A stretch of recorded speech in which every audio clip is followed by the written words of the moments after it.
ગુજરાત સરકાર દ્વારા સંચાલિત કોચિંગ સહાયતા યોજના સામાજિક અને શૈક્ષણિક રીતે પછાત વર્ગોના વિદ્યાર્થીઓ માટે મહત્વનો સહારો સાબિત થઈ રહી છે.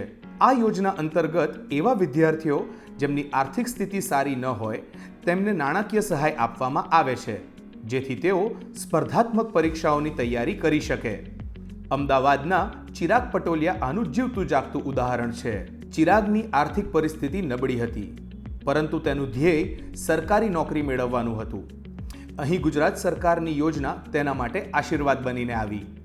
આ યોજના અંતર્ગત ચિરાગને જરૂરી મદદ મળી અને આ મદદે તેનું જીવન બદલી નાખ્યું.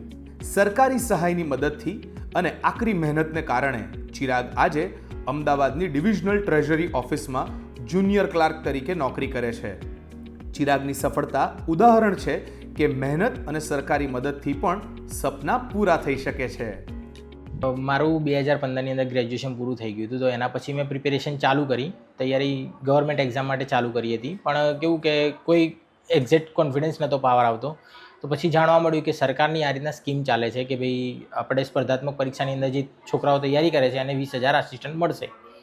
તો પછી મેં સર્ચ કર્યું કે ભાઈ એના ઉપર કયા ઇન્સ્ટિટ્યૂટને મળશે, તો પછી આપણે ત્યાં આગળ લાભ લઈએ અને ત્યાં આગળ ભણીએ તો આપણને પણ સપોર્ટ થઈ રહે થોડું ઇકોનોમિકલી. તો આર્થિક રીતે આપણને મદદ થઈ રહે એ માટે એ ઇન્સ્ટિટ્યૂટમાં મેં એડમિશન લીધું. પછી આગળ મેં કોચિંગ લીધું. કોચિંગ કર્યું એટલે મારો કોન્ફિડન્સ પાવર વધ્યો અને 2022માં કોચિંગ લીધા પછી 2023ની અંદર મને as a junior clerk treasury ડિપાર્ટમેન્ટમાં અમદાવાદ મને પોસ્ટિંગ મળી ગયું. ગુજરાત સરકારની કોચિંગ સહાયતા યોજના અંતર્ગત યુપીએસસી, જીપીએસસી, ટેટ અને બેંકની પરીક્ષાની તૈયારી કરતા વિદ્યાર્થીઓને 20,000 સુધીની આર્થિક મદદ મળે છે. આ યોજનાનો લાભ મેળવવા માટે તમારે ઈ સમાજ કલ્યાણ પોર્ટલના માધ્યમથી ઓનલાઈન અરજી કરવી ફરજિયાત છે. આ યોજનાનો લાભ મેળવવા માટે ઉમેદવાર ગુજરાતમાં રહેતો હોવો જરૂરી છે. સાથે જ ગ્રેજ્યુએશનમાં 50% માર્ક્સ આવેલા હોવા જરૂરી છે.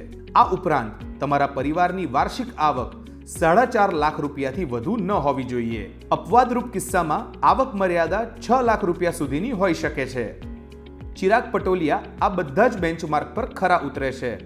તેમના માતા મંજુલાબેન સરકારને લાખ આશીર્વાદ આપી રહી છે. સાથે જ પોતાના પુત્રની સફળતાથી ખુશ છે. જ્યારે મારા છોકરાને નોકરી આવી, પાસ થયો અને એનું સિલેક્શન થયું, ત્યારે અમે આખા ઘરનો ખૂબ જ ખુશી થઈ, કારણ કે અમારા ઘરની અંદર નોકરીની જરૂર હતી અને મારા છોકરાને પરીક્ષા આપતો હતો 5 વર્ષથી, પણ થોડા માટે રહી જતો હતો.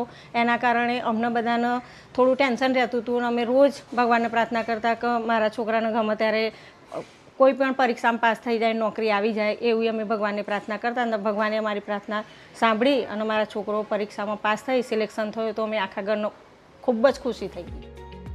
ગુજરાત સરકારની આ યોજના માત્ર આર્થિક સહાયતા સુધી જ મર્યાદિત નથી, પરંતુ તે વિદ્યાર્થીઓને નવી આશા આપે છે, પોતાના સપના પૂરા કરવામાં મદદ કરે છે, તેમના પરિવારને મજબૂત બનાવે છે.